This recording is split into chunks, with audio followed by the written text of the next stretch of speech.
Imagine standing in front of a wall of beautiful, unreadable signs: birds, eyes, serpents, thrones, arms, waves. For centuries, Europe treated Egyptian hieroglyphs like a magical code, made of mystical symbols more than words. The problem was simple and terrifying. At a certain point, the ability to read them had truly gone out. After the end of ancient Egypt and the decline of traditional cults, the use of hieroglyphs disappeared and, over time, the practical knowledge of how to interpret them vanished too.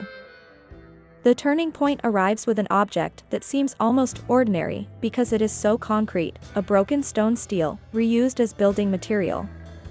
In 1799, during Napoleon's campaign in Egypt, some French soldiers were working on the fortifications of Fort Julien, near the town of Rosetta, today Rashid, in the Nile Delta.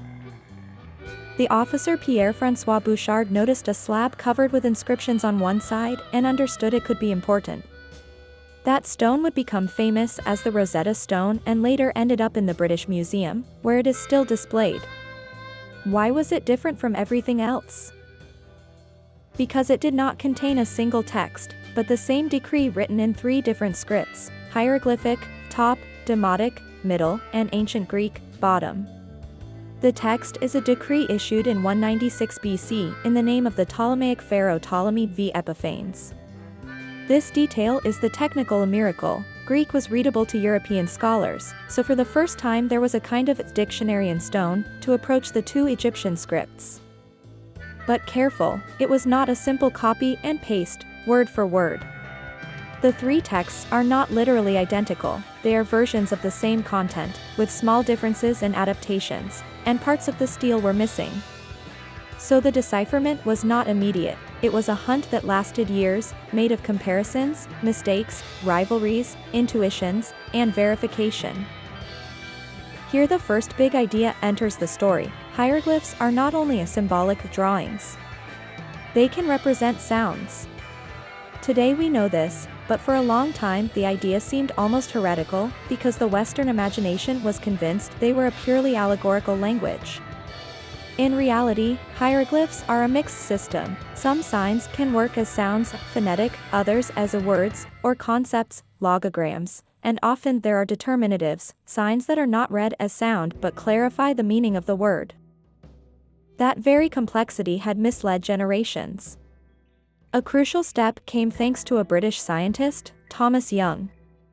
Studying the stele, Young made important progress, especially on demotic, the everyday script used in daily life and Egyptian administration. He understood that there were phonetic elements there too, and that demotic and hieroglyphic were more closely connected than people believed. Also, like other scholars, he began to focus on a brilliant detail: cartouches, the oval of frames in hieroglyphs that often contain royal names. If the Greek text of the decree included names like Ptolemy, then looking for the hieroglyphic equivalent inside a cartouche could yield letters, sounds, correspondences. But the real breakthrough came with Jean-François Champollion. Champollion had an extra weapon: he knew Coptic, the Christian liturgical language of Egypt, which preserves many roots of ancient Egyptian. This intuition was powerful. If hieroglyphs write down the sounds and words of ancient Egyptian, then Coptic can be a living trace to guess pronunciations and meanings. In 1822, Champollion published the famous Lettre am Dacier, considered the foundational text for the systematic decipherment of hieroglyphs. What did he do that was truly revolutionary? He proved that hieroglyphs could be phonetic not only for foreign names, but as a broader principle of the system, and he built a first alphabet of phonetic values starting precisely from royal names, like Ptolemy and Cleopatra, found in cartouches on monuments and inscriptions, cross-checking them with the Greek text and other artifacts. In other words, he took a fixed point, known names, found their signatures in hieroglyphs, deduced the sounds of the signs, and then tested those deductions on other texts, looking for consistency. This verification phase is everything, because a code is not deciphered when it seems to work, but when it keeps working beyond its special case. This verification phase is everything, because a code is not deciphered when it seems to work, but when it keeps working beyond its special case. And here is the most beautiful part: the Rosetta Stone was not only an automatic translator, but a key that taught a method. And here is the most beautiful part: the Rosetta Stone was not only an automatic translator, but a key that taught a method.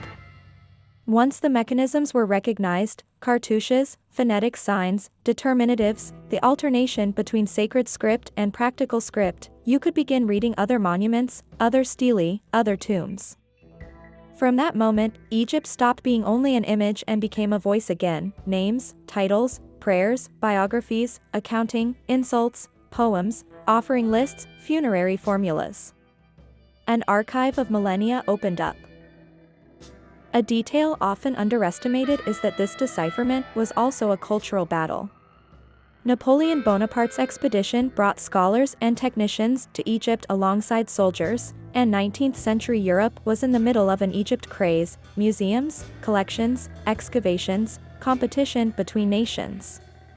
The Rosetta Stone, therefore, is not only an archaeological object, it is a symbol of how politics, war, scientific curiosity, and the hunger for prestige can intersect and produce, for better or worse, a revolution in knowledge.